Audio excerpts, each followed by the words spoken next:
Welcome back to the channel.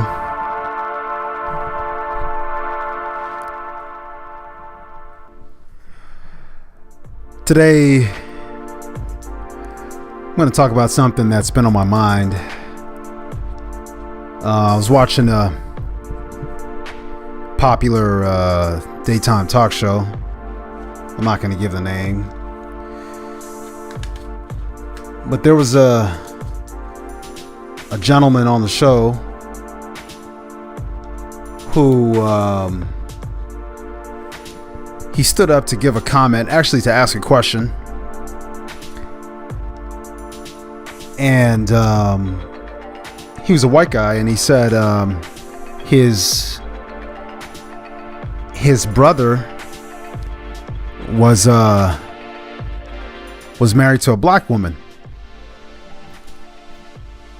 Or, excuse me, dating a black woman. And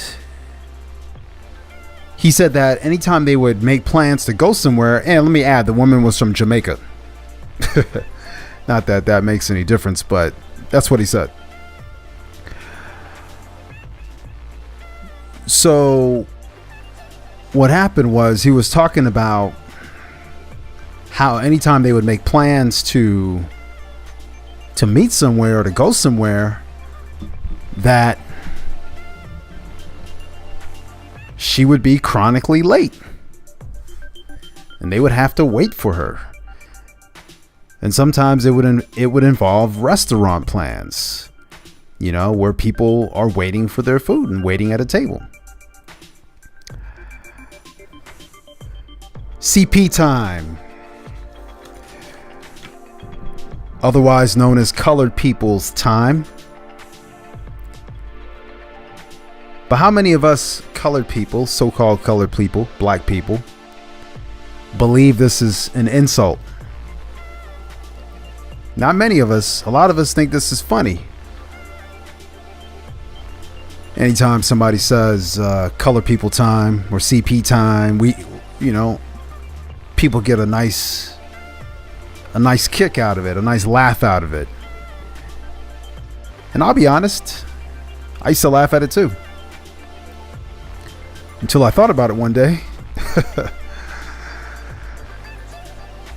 The title of this little podcast today is Self-Inflicted Wounds, CP Time.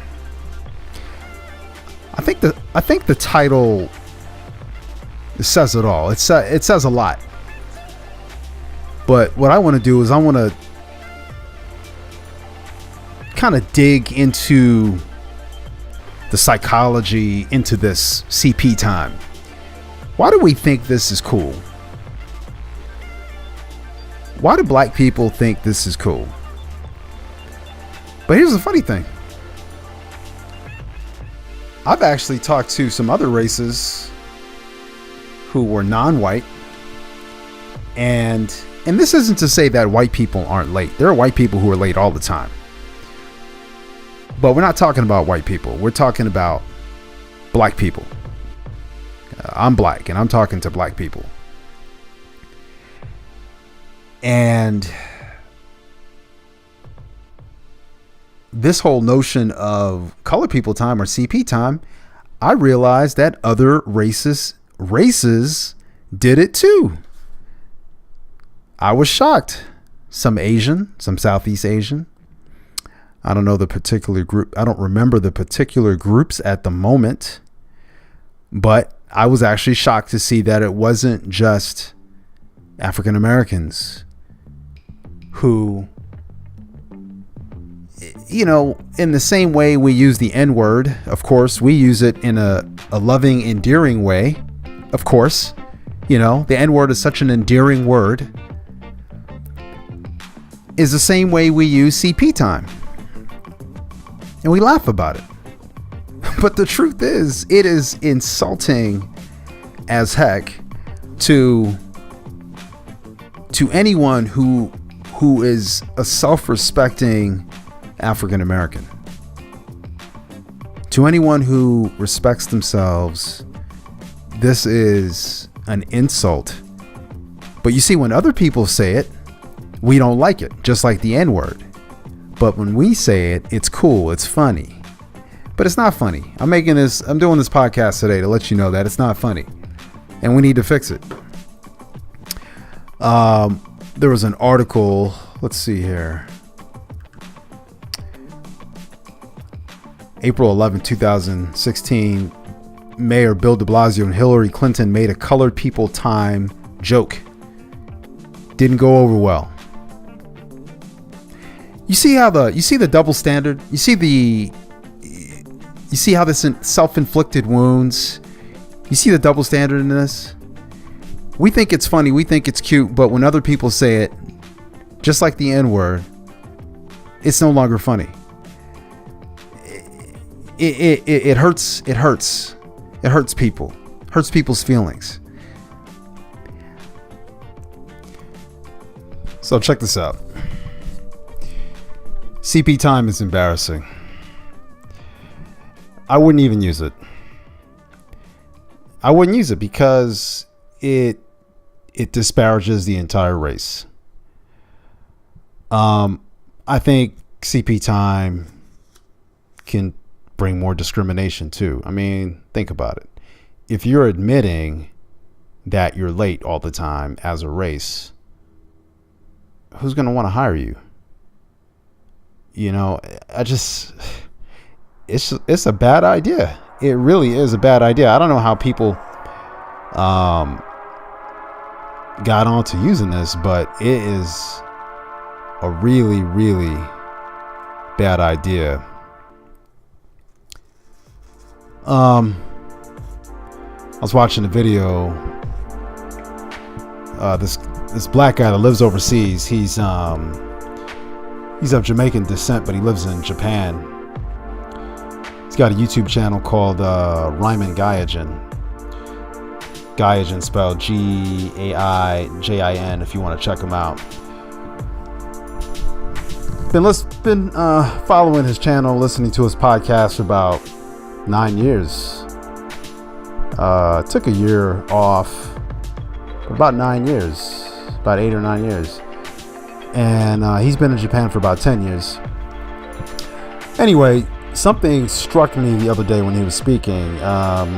He lives in the Tokyo area, so he doesn't drive. He takes public transportation, and he said that he gets to work an hour early every day.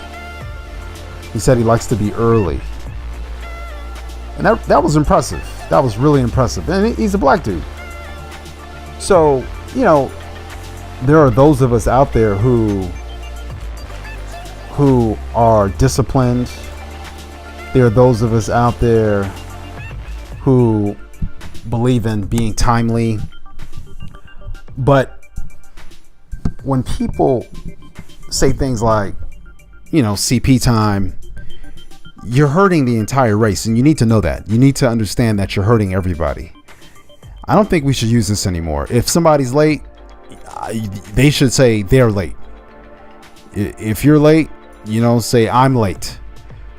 But don't say the whole race, CP time. See, we have enough problems with these self-inflicted wounds, such as hip-hop lyrics. People listen to hip-hop and they think that everybody's like this. They think that all black people are like this, and it's true. You know, it's true. I've run into people who I lived overseas for a while. I'd run into people who would think that I could rap, and they would try to battle rap me. As silly as that sounds, they wanted to battle rap me. Everyone thinks because I'm black, I'm really good at basketball. And of course, one of the most harmful stereotypes and self-inflicted wounds is thug culture. Okay, people think you're a thug. You go overseas, people assume that you're a thug. That's just the assumption because of what they see on TV. These are our self-inflicted wounds. These are things that we can change. No one caused us to be this way. And let's say someone did cause us to be this way. There's nothing stopping us from changing. There's nothing stopping us from changing. Anyway, I'm out.